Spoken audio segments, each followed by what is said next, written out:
Hello students, आज आप पढ़ने जा रहे हैं मेरे साथ past indefinite tense.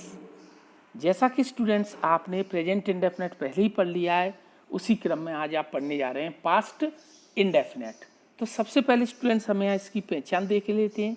Past indefinite वो टेंस है जिसके हिंदी वाक्यों के अंत में ता था, ती थी, ते थे, लिया, दिया इत्यादि शब्द आते हैं। इस टेंस की जो हेल्पिंग वर्ब होती है वो होती है डिड। हेल्पिंग वर्ब क्या होती है? डिड। सिर्फ इस टेंस की एक ही हेल्पिंग वर्ब होती है और वो क्या होती है? डिड। केवल पास्ट इंडेफिनेट स्टूडेंट्स ऐसा सेंटेंस है जिसके सिंपल सेंटेंस में या जिस टेंस में हम सिर्फ वर्ब की सेकंड फॉर्म लगाते हैं और किसी भी टेंस में वर्ब की सेकंड फॉर्म का प्रयोग नहीं करते। इस टेंस की हेल्पिंग वर्ब सिर्फ एक होती है और वो होती है डिड। चाहे सब्जेक्ट सिंगुलर हो या सब्जेक्ट कैसा हो? प्लूरल। चाहे सिंगुलर हो या प्लूरल हो, दोनों की स्थिति में हमें किसका प्रयोग करना है? डिड का प्रयोग करना है। चाहे सब्जेक्ट कैसा हो, सिंगुलर या प्लूरल, दोनों स्थिति में किसका प्रयोग करना है? डिड का। तो स्टूडेंट्स इसमें ध्यान रखना आपको, डिड के साथ हमेशा वर्ब की फर्स्ट फॉर्म आती है। अब इसका जो हम स्ट्रक्चर देखने हैं स्टूडेंट्स, सबसे पहले सिंपल का स्ट्रक्चर हम देखें तो सिंपल का स्ट्रक्चर क्या है? सबसे पहले आपको सब्जेक्ट लिखना है, सब्जेक्ट के बाद आपको मेन वर्ब लिखना है और मेन वर्ब की कौन सी फॉर्म लिखना है? सेकंड। उसके बाद ऑब्जेक्ट, उसके बाद अदर वर्ड्स। यहाँ स्टूडेंट देखें, जैसे मैंने एक पत्र लिखा, यहाँ देखें सबसे पहले आपने सब्जेक्ट क्या लगाया? सब्जेक्ट कौन है? मैंने। आई लिखने को बोलेंगे राइट, राइट की सेकंड फॉर्म होगी रॉट, और एक पत्र a letter, I wrote a letter, मैंने एक पत्र लिखा। सेकंड सेंटेंस स्टूडेंट देखते हैं, बच्चों ने शोर मचाया, बच्चों ने शोर मचाया। इसमें सब्जेक्ट क्या है? चिल्ड्रन। शोर मचाने को बोलते हैं मेक अ नॉइस, शोर मचाने को क्या बोलेंगे? Make a noise.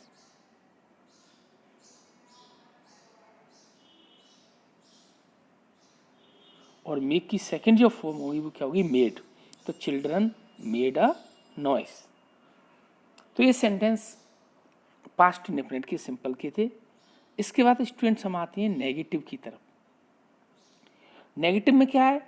सबसे पहले आपको ध्यान रखना है कि नेगेटिव सेंटेंस में सेकंड फॉर्म का प्रयोग नहीं होता। इसका सीधा सा स्ट्रक्चर है। आपको क्या लगाना है? सबसे पहले आपको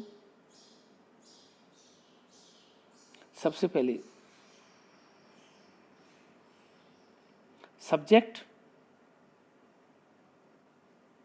उसके बाद डिड, डिड के बाद नॉट, मेन वर्ब की फर्स्ट फॉर्म। इसको जरूर ध्यान रखेंगे, इसमें मेन वर्ब की फर्स्ट फॉर्म का प्रयोग होगा। उसके बाद ऑब्जेक्ट, फिर अदर वर्ड।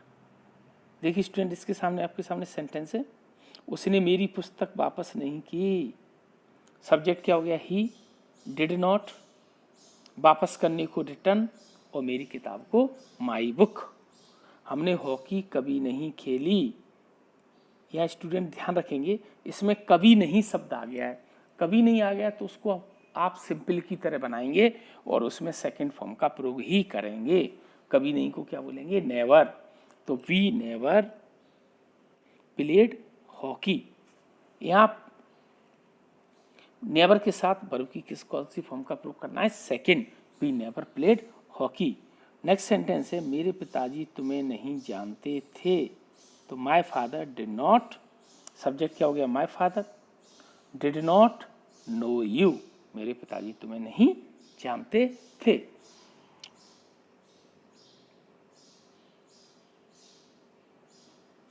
तो स्टूडेंट्स यहाँ आपने पढ़ा नेगेटिव सेंटेंस।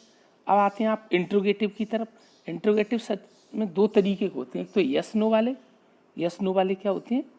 जिनमें यस या नो का आंसर मिलता है, जैसे क्या तुम पढ़ते थे, क्या तुमने क्रिकेट खेली, क्या तुम स्कूल गए। ऐसे सेंटेंसेस क्या कहलाएंगे? इंट्रोगेटिव। इसमें क्या करना है? इसमें आपको सबसे पहले हेल्पिंग वर्ब डिड लगा देना है, उसके बाद सब्जेक्ट लगा देना है, और अगर वाक्य में नहीं आता है तो उसके लिए नॉट का प्रयोग कर देना है आपको। उसके बाद मेन वर्ब की first form, object, other word. तो इसका बहुत ही सिंपल सा स्ट्रक्चर है। अगर क्वेश्चन वर्ड वाक्य के बीच में आ जाता है, जैसे क्या, क्यों, कब, कैसे, इस तरीके का आ जाता है, तो आप सबसे पहले क्या कर देंगे, सबसे पहले क्वेश्चन वर्ड लिख देंगे। सबसे पहले आपको क्या लिखना है, QW क्वेश्चन वर्ड के बाद पूरा स्ट्रक्चर आ जाएगा, वो हेल्पिंग वर्ब जो इसकी डिड है, फिर क्या आ जाएगा, सब्जेक्ट। अगर वाक्य में नहीं आता है तो आप नॉट का यूज़ कर देंगे, फिर मेन वर्ब की फर्स्ट फॉर्म, फिर ऑब्जेक्ट प्लस अदर वर्ड। तो बहुत ही सिंपल सा स्ट्रक्चर है। एक बार आप अच्छी तरह स्ट्रक्चर सीख लें, सभी टेंसों में आपको अलग अलग करने की जरूरत नहीं होगी। तो देखिए इसके कुछ सेंटेंस आप देखते हैं, जैसे आपने उसका निमंत्रण क्यों दिया, है ना, आपने उसका निमंत्रण क्यों दिया।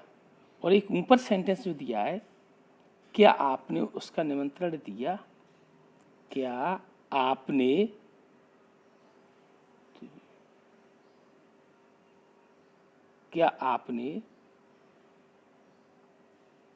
उसका निमंत्रण दिया। तो देखिए यहाँ सबसे पहले शुरू में क्या लग गया, डिड। सब्जेक्ट क्या हो गया आपका, यू। निमंत्रण देने को क्या बोलेंगे, इनवाइट, और उसका हिम।